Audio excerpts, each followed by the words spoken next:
Copa আমেরিকায় quarter ফাইনালে defending champion Argentina আগামীকাল লড়বে ইকুয়েডরের সাথে, যারা আগে 3 ম্যাচ জিতেই গ্রুপ সেরা হওয়া লিওনেল স্ক্যালোনির দল আছে বেশ খোশ মেজাজে। ফলে স্বাভাবিকভাবেই তাদের বিপক্ষে ইকুয়েডরের পরীক্ষাটা বেশ কঠিনই হতে যাচ্ছে, কারণ গ্রুপ পর্বে 3 ম্যাচে একটি করে জয়, ড্র ও হার দেখেছিল দলটি। পরিসংখ্যানেও চোখ রাঙাচ্ছে লিওনেল মেসিরাই। কোপা আমেরিকার ইতিহাসে সবচেয়ে সফল দলগুলোর একটি আর্জেন্টিনা। উরুগুয়ে ও আর্জেন্টিনা দুই দেশই 15 বার করে কোপা আমেরিকা জিতেছে। অন্যদিকে ইকুয়েডর মাত্র 3 বার এই শিরোপার জয়ে মুখ দেখতে পেরেছে। শেষবার তারা শিরোপা জিতেছিল 1993 সালে। কোপায় দীর্ঘদিন খেলেও আর্জেন্টিনাকে কখনো হারাতে পারেনি ইকুয়েডর। 2024 কোপার কোয়ার্টার ফাইনালে মুখোমুখি হচ্ছে আর্জেন্টিনা ও ইকুয়েডর। কোপার বর্তমান চ্যাম্পিয়ন ও বিশ্ব চ্যাম্পিয়ন হিসেবে এই ম্যাচে পরিষ্কার ফেভারিট হিসেবেই মাঠে নামবে মেসিরা। কোপার পরিসংখ্যানও কথা বলছে ডি মারিয়া ও আলভারেজদের পক্ষে।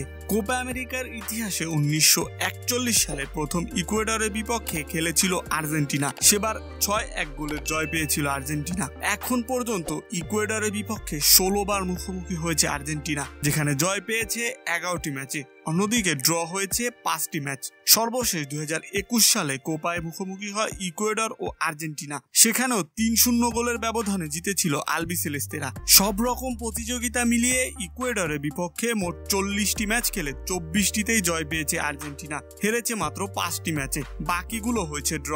আর্জেন্টিনাকে ইকুয়েডর সব রকম প্রতিযোগিতা মিলিয়ে সর্বশেষ হারিয়েছিল 2015 সালে। বিশ্বকাপ বাছাই পর্বে ওই ম্যাচে মেসিদের বিপক্ষে 2-0 ব্যবধানে জয় পেয়েছিল ইকুয়েডর, যদিও সেই ম্যাচে খেলেননি দলের প্রাণভোমরা মেসি। অবশেষে ইকুয়েডরের সামনে আবারও একবার মুখোমুখি আর্জেন্টিনা। কোপায় এখন পর্যন্ত আর্জেন্টিনাকে হারাতে না পারার বেদনা নিয়ে কোয়ার্টার ফাইনালে খেলতে নামবে ইকুয়েডর। তাদের লক্ষ্য আর্জেন্টিনা নিজেদের ফুটবলের নতুন ইতিহাস লেখা।